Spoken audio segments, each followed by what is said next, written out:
Ayan mga chong, quick video muna tayo. Naisipan kong gumawa ng video about skilled migration.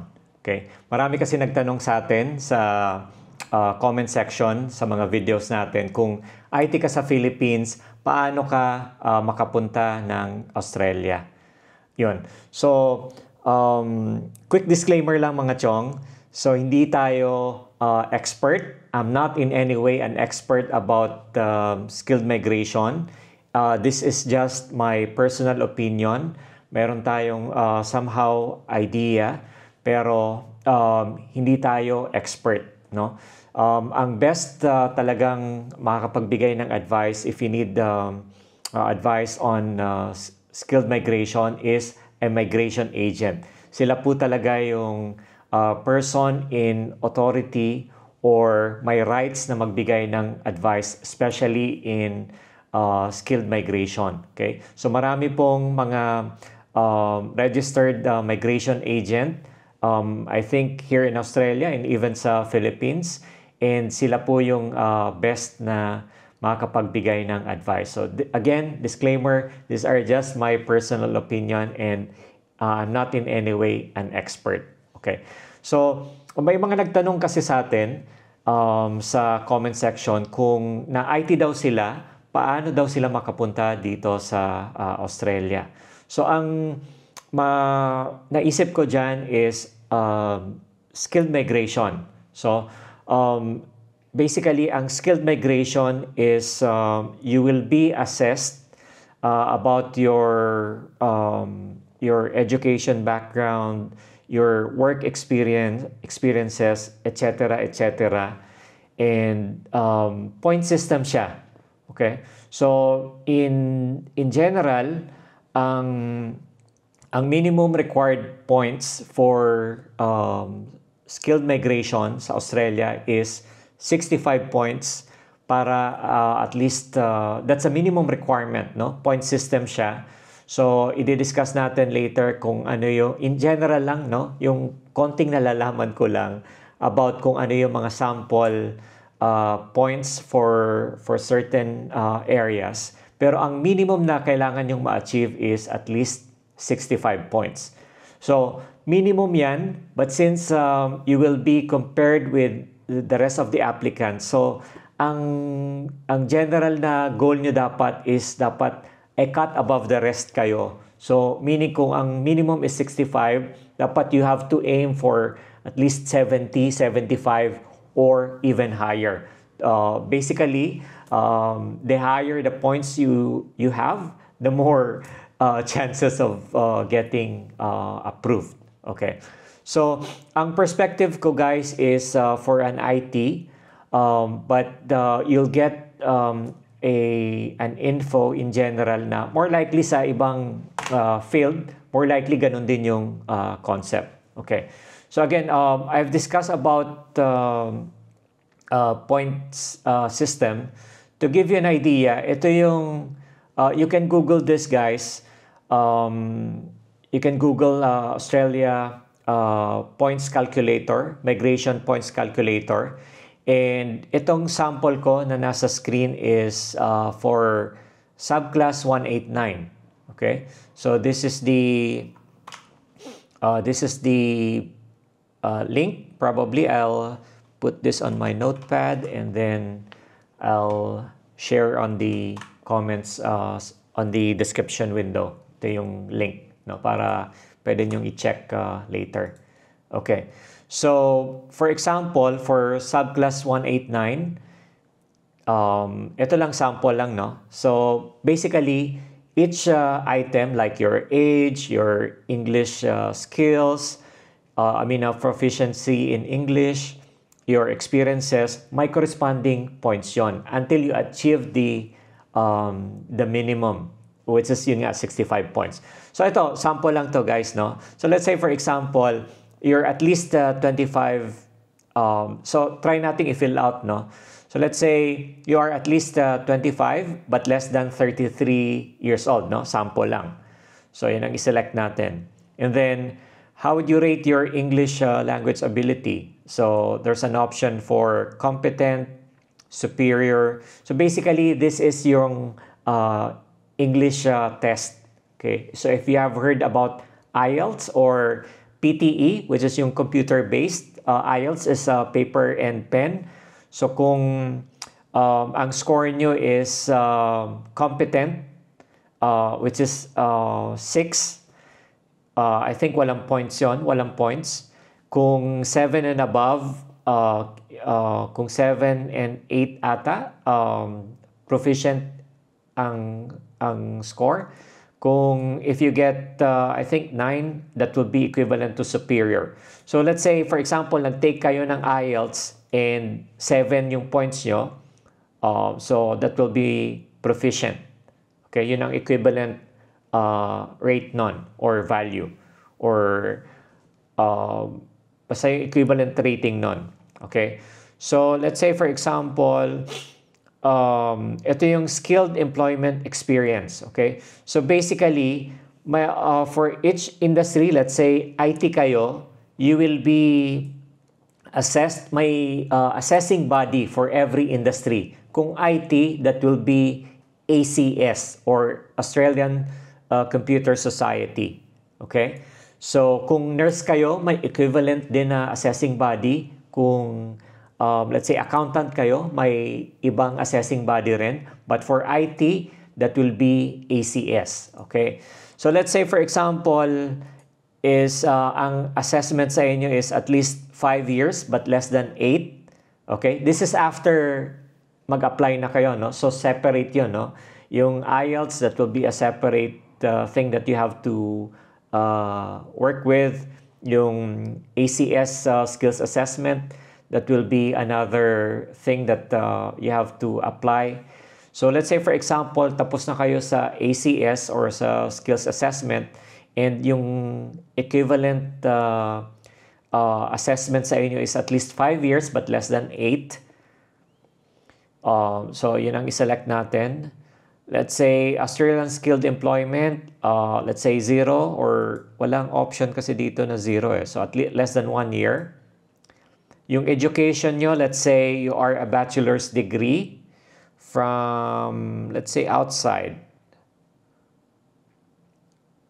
Okay, so another educational institution, let's say sa Philippines. Okay, yan ang iselect natin. And let's say, do you have at least 1 year diploma or Australia? No. Do you have a master's degree or doctorate from Australia? No. And then, have you been accredited? Paraprofessional? No. If you studied in Australia, let's say no. Let's say your partner. So let's say kung pwede kasing kasama yung pwedeng kung may partner kayo or de facto partner, pwedeng kumuha rin siya ng, yun ang pagkaintindi ko dito guys, no? Correct me if I'm wrong. Pwede siyang kumuha rin ng IELTS. And let's say ang qualification niya is has competent English. Okay? Or kung dito naman,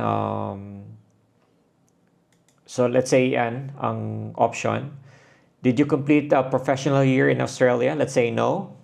And yun, ito yung sample equivalent points dun sa mga sinelect ko na sample lang yun guys, no? Para may idea lang kayo.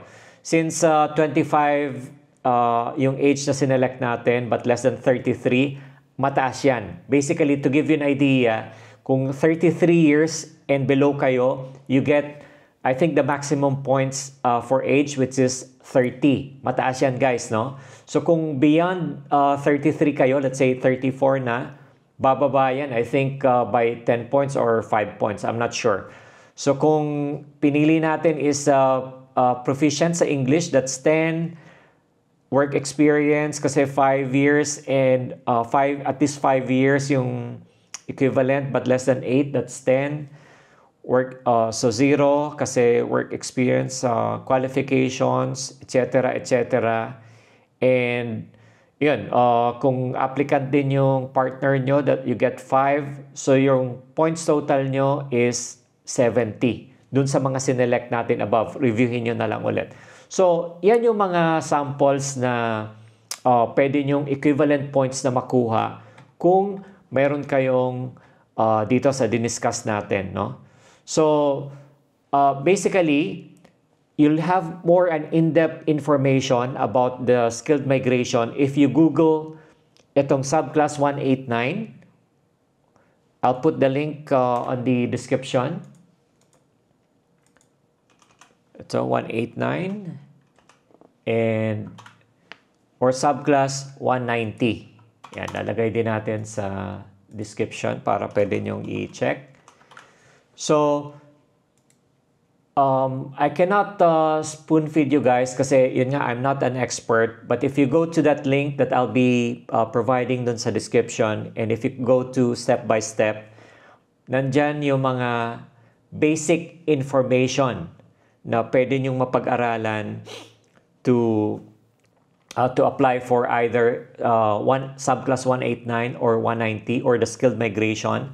So basically, ayan, mag-submit kayo ng expression of interest. Pero before you submit expression of interest, i-check nyo muna kung yung skills nyo guys is eligible for skilled, nandun sa skilled occupation list. Okay? Yung skilled occupation list, I'll share again guys yung link. So I'll mark this as SOL or skilled occupation list. So basically guys, dapat yung skills nyo is nandun sa occupation list. So let's say kung IT kayo, maraming breakdown yan guys, no? Kung software developer ba kayo, systems engineer, etc. etc. Kung nurse kayo, dapat nandun sa occupation list na yon. Kung accountant kayo, etc. etc. So for example, kung sa IT, okay, if you go to the link that I'll be providing, ito yung nasa ACS, no? So again, ACS is for Australian Computer Society. Yan yung assessing body kung IT kayo. So basically, napakaraming list or basically you have to get kasi kung ano yung code nung specific skills nyo. Okay? So let's say for example, myself, I'm a systems administrator or systems engineer. More likely, I'll be on this. So may description dito guys, no? So, kung ano yung, basically, ito yung specific duties and responsibilities, hahanapin nyo kung ano yung naaakmang occupation nyo or based dun sa experience nyo, and ito yung i-apply nyo for the skills assessment. So let's say, for example, troubleshooting and providing service support in diagnosing, resolving, and repairing server-related hardware and software, encompassing workstations and communication infrastructure.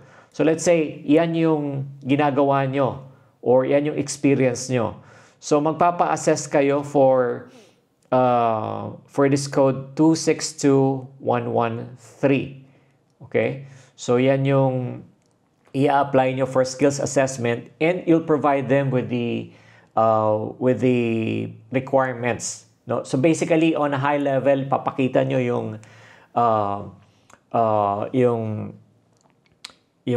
COE nyo, Certificate of Employment, but with job description. Yung mga payslips nyo, yung mga diploma nyo, yung mga training certificates na inattend nyo, or yung mga certification exams na na-complete nyo, etc. etc. So yun yung basic. Even payslips. Okay? Just proof na yun talaga yung experience nyo, and you will be assessed kung ano yung equivalent years na based sa sinabit yung requirements, i-assess nila kung ano yung equivalent years of experience na qualified kayo. And yun yung ilalagay nyo dun sa, yun yung isasubmit nyo, and it will be assessed during the skilled migration application. Alright. So, isa yan sa mga kailangan guys is yung skills assessment depending on your industry. Again, kung IT kayo, dito kayo sa ACS i-assess. Alright, so again, basically guys, yun nga, as I've mentioned, you try to study itong step by step. I cannot explain this to you in detail because again, I'm not an expert. But if you spend considerable amount of time, magkakaroon kayo ng idea dito, guys. So maybe, siguro what I suggest, try to Google this dun sa link na isa-send ko. And yun, pag-aralan nyo. And then probably you can ping me in the comment section kung mayroon kayong questions. If ever lang naman na alam ko, I'll probably be able to reply if I know and once I have time. Ayan. So, basically, nandito rin kung ano yung, basically dito sa link yung how much, no? Halimbawa dito sa overview, yung subclass 189 is equivalent to 4,640 Australian dollars right now. Nandito yung mga primary requirements like your skilled occupation list dapat nandun, suitable assessment, skills assessment, etc. etc. Even yung processing time kung how long. So again guys, hindi ko na kayo spoon feed kasi mayroong talagang migration agent na expert sa pag-explain nito. I'm not in any way an expert, but try to read based on sa links na ilalagay ko sa description. And ayun guys, try to spend considerable amount of time reading this kung interested kayo sa skilled migration. Again, it's subclass 189 or 190. And yun, good luck guys. Hopefully, at least ito, kahit napaka-general idea, at least nagkaroon kayo kung ano yung, kumbaga yung first step to take.